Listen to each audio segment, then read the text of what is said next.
The story you're about to see is a big, fat lie. No names have been changed to protect anybody.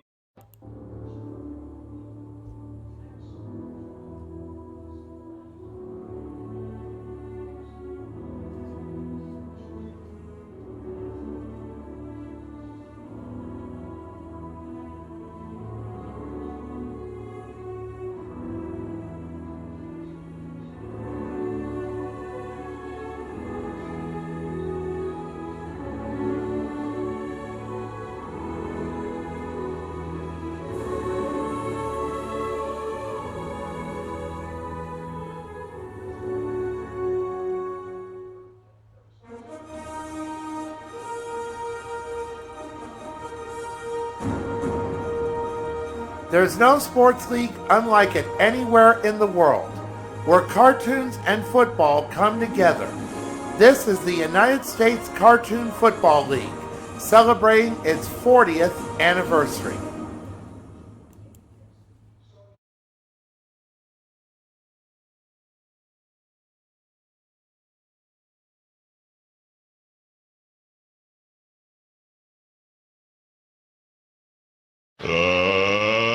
Let's get ready to rumble!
And now, the USCFL Network, in association with YouTube, presents the USCFL Postgame Show.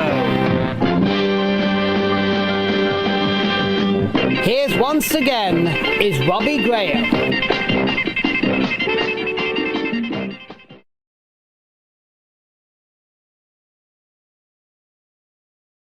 Greetings, cartoon and football fans.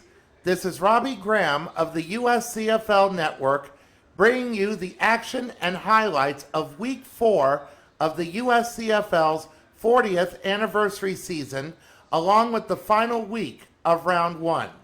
We had two great games to close out Round 1 with a 2-point win in Game 7 and an overtime thriller in Game 8.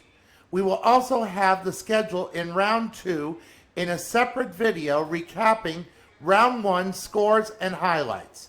After this brief pause, we will talk about and present the highlights of an exciting Game 7 between the DC Comics All-Stars and Team Canada from Edmonton.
Welcome back.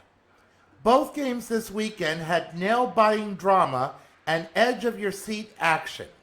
In recent years, both the DC Comics All-Stars and Team Canada have made it beyond the preliminary rounds, only to falter either in the quarterfinals or semifinals. Just like in any other sports league, in the USCFL, it comes down to a question of who wants it more. But first, here's an interesting fact about both teams.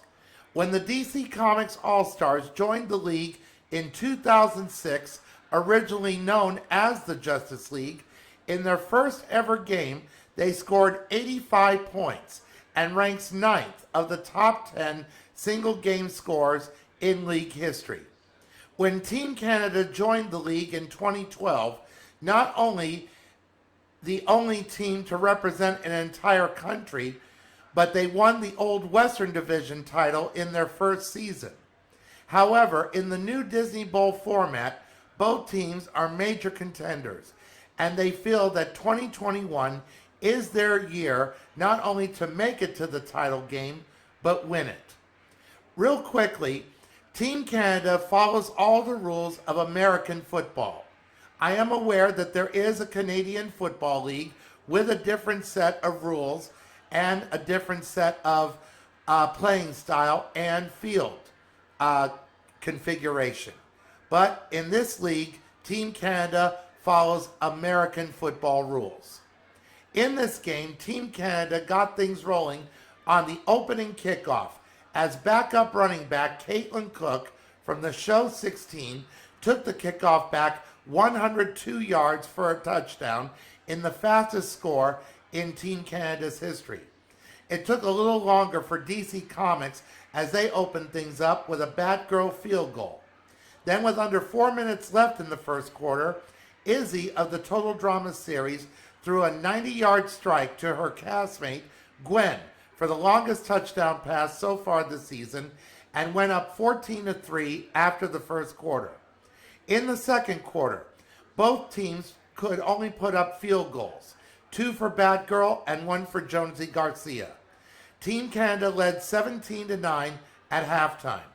In the third quarter, DC Comics got things rolling as Wonder Woman connected with tight end Stargirl and backup receiver The Flash to go up 19-17 with about 11 minutes left in the third quarter. In both cases, they tried and failed on the 2-point conversion. Team Canada came back with 2 touchdowns of their own, with a touchdown pass from Izzy to Jude Lazowski and a touchdown run by Harold to retake the lead 31-19 with under 4 minutes left in the third. Both teams traded another pair of field goals as Team Canada led 34-22 at the end of the quarter. In the fourth quarter, Izzy connected with Gwen again, and with another Jonesy Garcia field goal, Team Canada led 44-22. Then DC Comics came back again with a touchdown pass from Wonder Woman to the Huntress and a kickoff fumble recovery for a touchdown by Poison Ivy, all within a span of just 10 seconds. DC Comics trailed 44-37.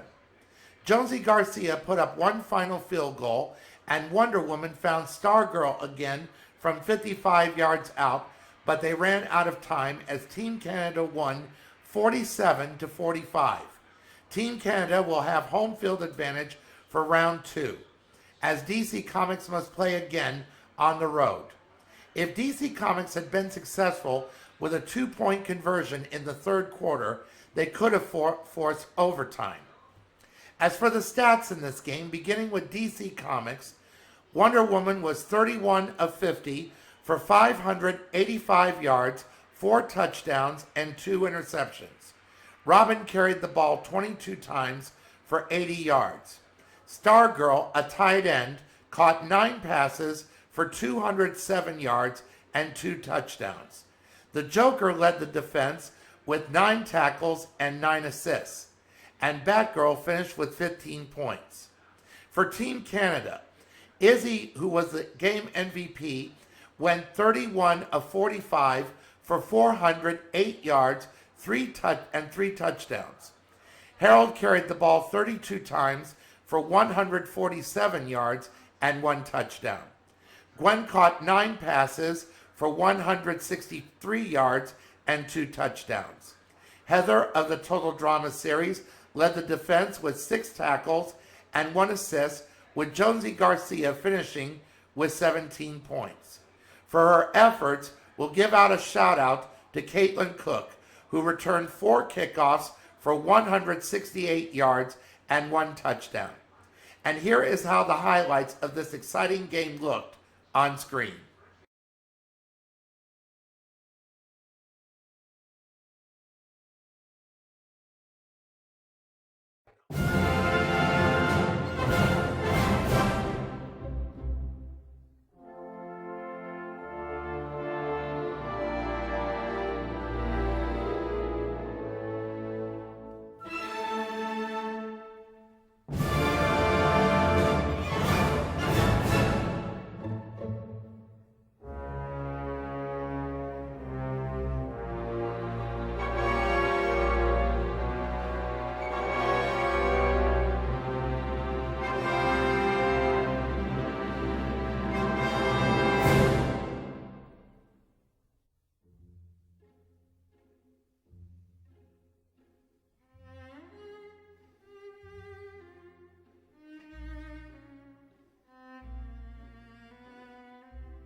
After this brief pause, we will talk about and present the highlights of an overtime thriller between the Marvel Comics All-Stars and the Cartoon Network All-Stars from Newark, New Jersey.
Welcome back. The last time there was an overtime game in the USCFL was in 2018 when the Disney All-Stars and the Hanna-Barbera All-Stars played a game in which Disney won 40-37.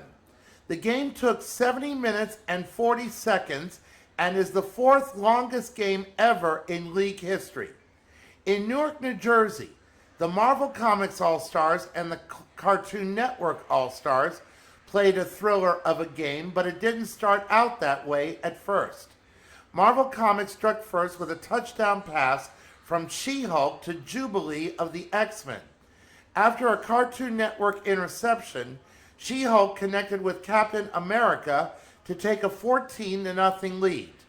Cartoon Network got on the board with a 56-yard touchdown pass from Johnny Bravo to Blossom of the Powerpuff Girls and trailed 14-7 at the end of the first quarter.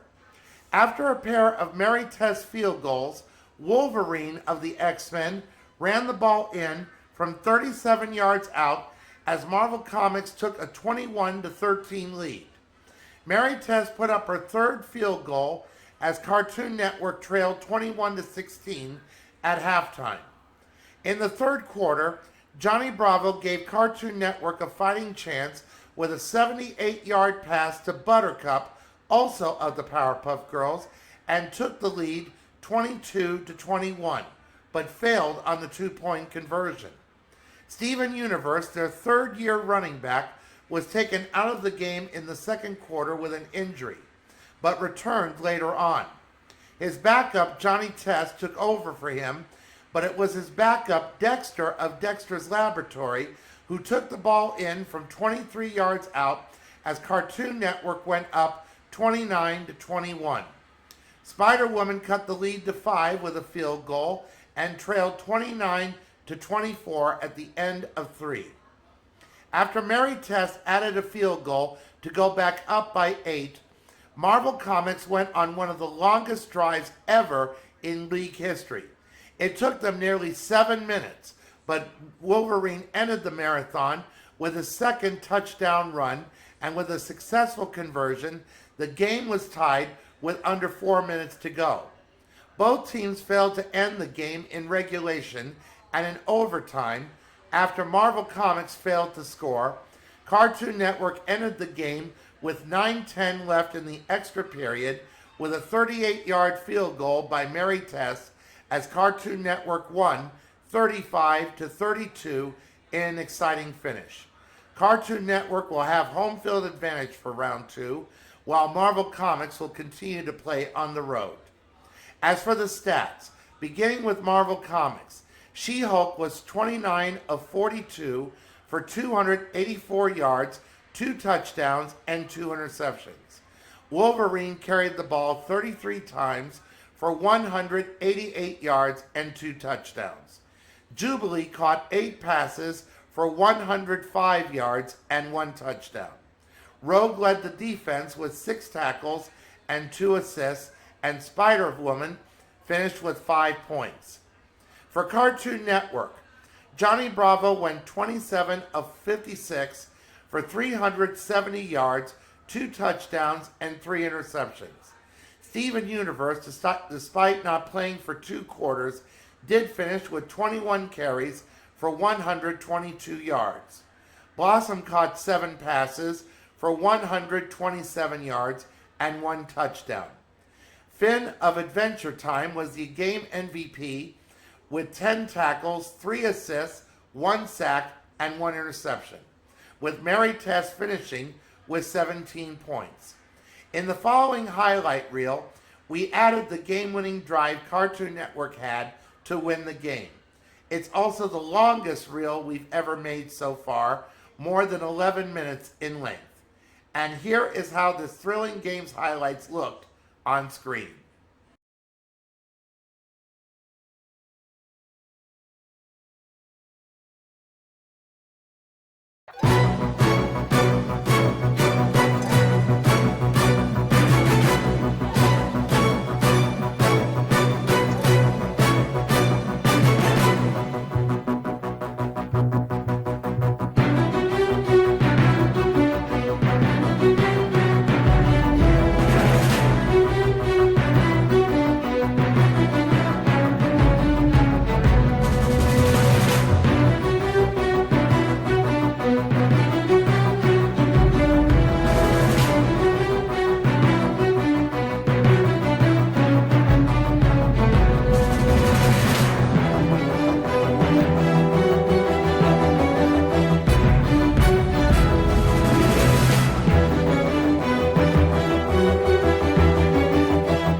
We will include the game-winning drive only if the game goes into overtime.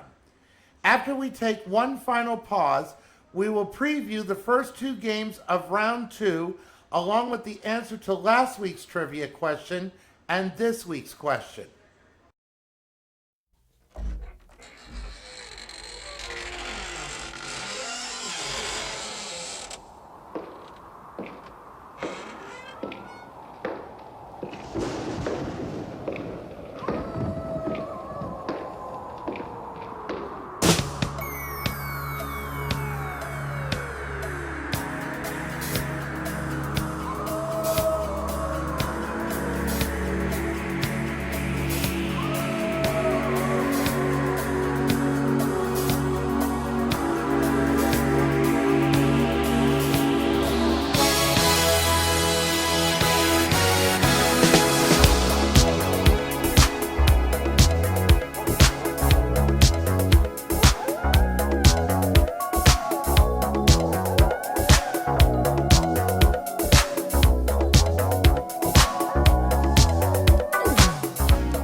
Welcome back. Now for the answer to last week's trivia question. We asked that Melendy, or Melendy Britt, still however you want to pronounce it, the original voice of the original She-Ra, was the first person ever to say a now famous slogan for which cosmetics company? If you guessed L'Oreal, you are correct. Because I'm Worth It was used by L'Oreal for more than 4 decades. Even though they now stopped using it, it will always be connected with them, and in a way, She-Ra started it all for them. Now for this week's question. This week's question is a true or false question. Remember that true or false questions don't have a degree of difficulty, as you have a 50-50 chance of being correct. Also remember not to put your answers in the comments section, for you might give away the correct answer. The question is, true or false? Betty Boop was not only animation's first sex symbol, but she was also television's first ever star. We'll have the answer for you next week. And that's it for an exciting week 4 of the USCFL's 40th anniversary season, along with the conclusion of round 1. Next week, round 2 begins as once again the opponents of Disney Bowl 3 will play in the same week. We will talk about and present the highlights of Game 9 between the Comic Strip All-Stars and the Warner Brothers All-Stars from Philadelphia, and the highlights of Game 10 between the defending champion Filmation All-Stars and Team Canada from Edmonton. Be sure to look for a separate video featuring the complete highlights of round 1 and the complete schedule for round 2. And until next Sunday, this is Robbie Graham of the USCFL Network wishing you peace. Take care and stay safe.